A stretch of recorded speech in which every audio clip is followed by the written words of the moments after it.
puis le cyclisme, 10e étape de la Vuelta, l'Italien Filippo Ganna s'est imposé sur le contre-la-montre autour de Valladolid. C'est l'Américain Sepp Kuss, auteur d'un bon chrono, qui garde le maillot rouge de leader.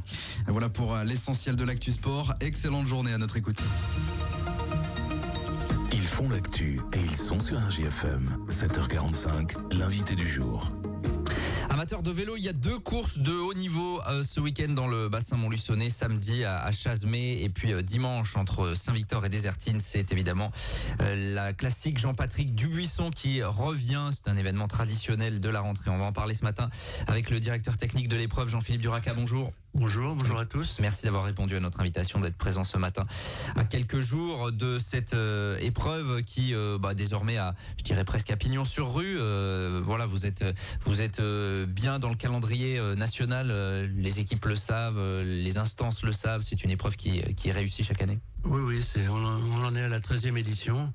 Et tous les ans, c'est le 2e week-end de septembre. Donc maintenant, elle est marquée en rouge sur le calendrier national et tout le monde a rendez-vous le 2e week-end de septembre sur la classique Jean-Patrick Dubuisson. Qu'est-ce qui fait l'attrait finalement de cette épreuve? Est-ce que c'est vos compétences en termes d'organisation, parce que c'est très important? Est-ce que c'est les parcours qui plaisent également? Oui, les parcours plaisent, hein. On a des superbes parcours et peut-être aussi la qualité de l'organisation. Depuis 13 ans, on a réussi à réunir un groupe, un comité d'organisation très professionnel. On arrive à gérer tous les paramètres et je pense qu'au niveau fédéral, on a un bon contact et on arrive à avoir beaucoup de monde qui vient pour nous aider et participer à cette belle épreuve. Alors c'est quand même une grosse manifestation. Lors de la présentation la semaine dernière, ont été évoqués quelques chiffres. 35 000 € de budget déjà, ça c'est pas neutre parce qu'il faut aussi loger les équipes là pendant le week-end par exemple. Oui, c'est ça, environ 35 000 € de budget. Entre les 2 épreuves, nous allons avoir 260 coureurs.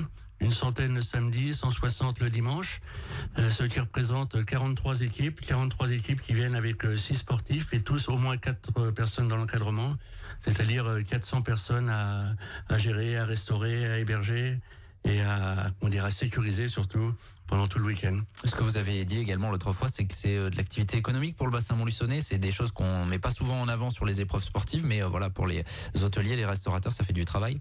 Ah, c'est certain que ce week-end, pour trouver une chambre d'hôtel à Montluçon, ça va être compliqué.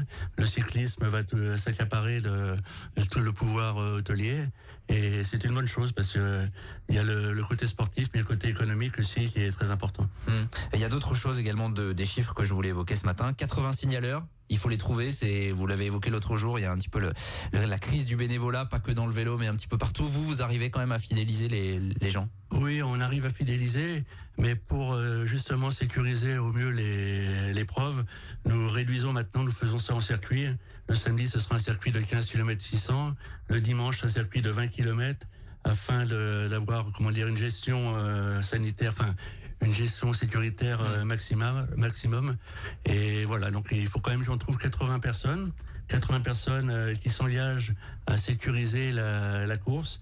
Et c'est pas facile parce que il y a beaucoup de personnes d'un certain âge qui ont encore cette culture associative, qui viennent parce que c'est la fête, la fête sportive au village ou à la petite ville. Mais dans les jeunes, c'est de plus en plus compliqué à les convaincre de venir faire du bénévolat. Vous êtes inquiet d'ailleurs pour l'avenir? Je vois passer ci et là dans le monde du vélo, notamment dans le monde amateur, des craintes d'organisateurs qui disent mais comment on va faire dans quelques années en fait? À terme, ce sera compliqué parce qu'on nous en demande de plus en plus. Et en fait, on en a de moins en moins. Donc, il y a un moment où on arrivera au clash. On va réduire encore au maximum peut-être les circuits pour les sécuriser. Mais j'ai peur que dans quelques années, les courses cyclistes les courses cyclistes amateurs se passent dans les zones industrielles le dimanche parce que ça sera les seuls endroits où on pourra faire des compétitions sécurisées. Mais pour le moment, on n'en est pas encore là. Et la classique Jean-Patrick Dubuisson a des super parcours et ce sera une belle organisation. On va rester positif, bien sûr. Il y aura aussi 13 motards, un médecin qui est présent, évidemment. Vous parlez de l'aspect sécurité, un médecin, un infirmier urgentiste également. Vous l'avez évoqué plusieurs fois et je voulais aussi en parler, cet aspect sécurité, vraiment mettre en sécurité les coureurs, les suiveurs, c'est votre priorité en fait. Ah oui, la bulle compétition qui sera sécurisée, c'est-à-dire que nous aurons un médecin qui sera dans un véhicule sanitaire léger qui suivra le peloton prêt à intervenir. On a une ambulance mobile qui suivra aussi la course prêt à intervenir, une ambulance fixe prêt à partir s'il se passe quelque chose, et puis sécuriser aussi les spectateurs à l'arrivée si besoin. Et voilà, puis après deux infirmiers urgentistes aussi qui seront sur la course, prêts à intervenir. Donc on fait en sorte d'essayer de sécuriser au maximum. Et tout est en ordre. Toutes les voitures seront en liaison radio, c'est-à-dire que s'il se passe quelque chose, on est prévenu à l'instant même et on intervient. Donc le dispositif est en place. Mais maintenant, avec la 13e année de la classique Jean-Patrick Dubuisson, on arrive à gérer ces paramètres et puis on est prêt. Ça, c'est pour le cadre, mais c'est vrai que les gens qui sont postés au bord des routes voient pas forcément tout ce mécanisme-là, tout ce qu'il faut mettre en place. Vous avez un cahier des charges énorme, j'imagine, vis-à-vis des autorités, puisque ce sont sur des routes qui sont parfois ouvertes à la circulation. Ah bah c'est certain, on va envoyer comme dimanche 160 coureurs qui eux ne voient que la route en face d'eux, quoi. Il faut que ça soit sécurisé, quoi. Ils sont dans leur bulle, ils sont dans la compétition et le cyclisme se passe sur le réseau routier et le réseau routier, on n'est jamais à l'abri qu'un véhicule sorte ou quoi. Donc on a un premier dispositif avec des signaleurs qui seront en place à tous les carrefours, tous les chemins pour envoyer les voitures dans le sens de la course au maximum. Et après, on a un deuxième dispositif qui arrive avec 13 motards. Si une voiture vient à griller un signaleur ou quoi, on a encore un deuxième dispositif pour essayer de l'arrêter. Et on est en liaison radio aussi. On a un véhicule de sécurité. Donc, on fait en sorte que la course soit ouverte pour les coureurs. En tout cas, c'est tout ça. Il faut en parler forcément parce que ça se passe. On va rentrer dans le programme détaillé. Donc samedi, direction Chasmé. Vous avez vos petites habitudes du côté de Chasmé. Ça sera sur un circuit. Là, ça sera donc réservé aux juniors, les U19, avec là aussi un beau peloton qui est annoncé et du haut niveau. Oui, du très haut niveau. On a une centaine d'engagés pour le moment. Avec le champion de France qui sera au départ, on aura un maillot bleu, blanc, rouge. Noé Mello, qui nous vient de Mandelieu. Il fait un long déplacement pour venir, Mandelieu, à côté de Nice. C'est trop chaud que sur la Côte d'Azur. Il vient prendre le frais de la ligne. Le frais relatif. Voilà, je sais pas si le dimanche la chaleur, je pense que c'est le problème numéro 1. Et après, on a aussi des coureurs qui font partie de l'équipe de France junior, qui ont participé au championnat du monde il y a une quinzaine de jours. Et il y a un petit jeune aussi là de Villefranche en Beaujolais qui a déjà signé son contrat à l'équipe Groupama FDJ pour 2024. Et il sera présent, donc ça sera un futur pro. Et comme 80% des vainqueurs de la classique Jean-Patrick Dubuisson U19, sont tous passés pro, c'est un peu un passage obligatoire.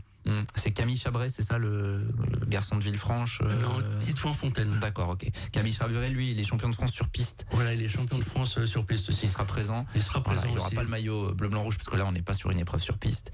Oui, mais vous le disiez, la quasi-totalité de ceux qui ont gagné par le passé cette classique junior sont passés à l'étage au-dessus ensuite. Oui, c'est un point de passage obligatoire. Et en plus, c'est une date stratégique. Au mois de septembre, c'est là que les équipes font leur recrutement. Et les derniers petits efforts qu'il faut faire, c'est à ce moment-là. Et souvent, le vainqueur de la classique Jean-Patrick Dubuisson est contacté par les équipes professionnelles. Le vainqueur, par exemple, 2023 est passé professionnel, 2022 est professionnel cette année, quoi. C'est un circuit de 15 km donc autour de Chasmé, qui est un circuit qualifié d'usant. Il n'y a pas d'énormes bosses, mais la répétition va faire mal aux pattes. Oui, c'est ça. Quand on regarde le circuit, c'est même difficile de mettre un meilleur grimpeur à un endroit, mais après, il n'y a pas un mètre de plat. Le dénivelé positif de la journée est de 2300 mètres, ce qui veut dire que ce sera usant, très usant, et sur la fin, les meilleurs arriveront à s'en sortir. Voilà, on vous invite, on va essayer de partager un petit peu tous les parcours pour ceux qui veulent aller voir. Ça, c'est samedi, départ à quelle heure ? Samedi, le départ sera à 13h30 pour 8 tours de circuit, 8 tours de 15 km 600 à Chasmé. Voilà, et arrivé donc du coup à peu près vers 16h. Vers 16h, voilà, ça c'est pour le samedi. Et puis le dimanche, la classique Jean-Patrick Dubuisson pour les seniors cette fois, où la fédération vous a à nouveau confié l'organisation d'une finale. Cette fois, c'est la finale de la Coupe de France de N3. Ça veut dire quoi là pour les gens qui connaissent pas forcément ? Oui, National 3, en fait, le cyclisme amateur est partagé en 3 divisions. Il y a la National 1, National 2, National 3. Et voilà, cette année, la Fédération française de cyclistes nous a confié l'organisation de la finale de Coupe de France National 3, ce qui représente 27 équipes qui viendront, 27 équipes de 6 coureurs qui viennent de toute la France et seront regroupées pour cette finale il y aura lieu entre Saint-Victor et Désertine. 27 x 6, je vous laisse faire le calcul, mais en gros, ça fait 150-160 coureurs qui seront présents. Il y a 162 engagés pour le moment. Voilà, c'est ça. Avec départ donc de Saint-Victor avant le fameux circuit traditionnel autour de Désertine, avec ce que vous appelez chaque année l'Alpe d'Huez locale, c'est la côte du Peu à Désertine. Alors évidemment, c'est toute proportion gardée, mais là aussi, ça va se cumuler tout ça parce qu'il y a, je crois, 7 tours de circuit, c'est ça. Et au bout d'un moment, ça pèse dans les jambes en fait, et puis c'est à bloc quoi. Oui, c'est ça. Il y a 7 fois la côte du Peu qu'on appelle à Désertine, donc qui fera la sélection. Et le plus difficile, c'est qu'après la côte, jusqu'à la Croix de Fragne, pour ceux qui connaissent, ça replonge pas, c'est difficile. Et en plus, la chaleur est annoncée, donc je pense que ça va être très difficile pour les coureurs. Le circuit, donc Côte du Peu, Croix de Fragne. Ensuite, il y a un long faux plat là, il me semble. Le circuit, le départ sera à Saint-Victor. Il passe par la petite route de Mégatronique, les Varennes. On reprend la nationale pour arriver au rond-point de la Colasse, qu'on appelle. On monte la côte du Peu, où sera jugée l'arrivée. Les coureurs vont jusqu'à la Croix de Fragne. À la Croix de Fragne, à gauche, direction Hérisson. Au bout d'un moment, on reprend à gauche, on descend les gorges de Tison, on rattrape Saint-Victor, Désertine. Le circuit fait 20 km à faire 7 fois, plus la distance de 4 km, 144 km.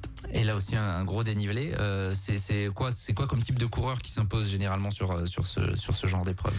C'est des coureurs solides parce que la côte est assez longue, elle fait 2 km, mais le circuit fait quand même 20 km. Donc souvent il y a des regroupements, mais il y a une usure, beaucoup de coureurs se font lâcher par derrière, mais c'est pas impossible qu'un petit groupe de 15-20 coureurs arrive au sprint. Il y a de l'enjeu évidemment parce que donc c'est la dernière manche de cette Coupe de France de National 3, c'est-à-dire que l'équipe lauréate sera sacrée à Désertine dimanche après-midi. Oui, l'équipe lauréate recevra le trophée de la Coupe de France National 3.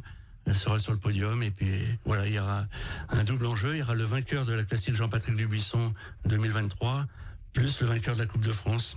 Donc on a eu l'honneur d'avoir cette finale. Midi 25 pour le départ, arrivée prévue aux alentours de 16h avec donc différents passages sur le circuit. Donc si vous venez à Désertine dans la côte du Peu, vous les verrez passer 7 fois dans l'après-midi. Prenez une petite bouteille d'eau quand même parce qu'il va faire chaud.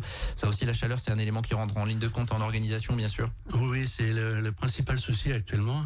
Parce que les sportifs supportent bien, c'est des jeunes en pleine forme. Ils ont l'habitude, ça ira. Mais on va placer tous les signaleurs sur le circuit. Certains n'auront pas beaucoup d'ombre.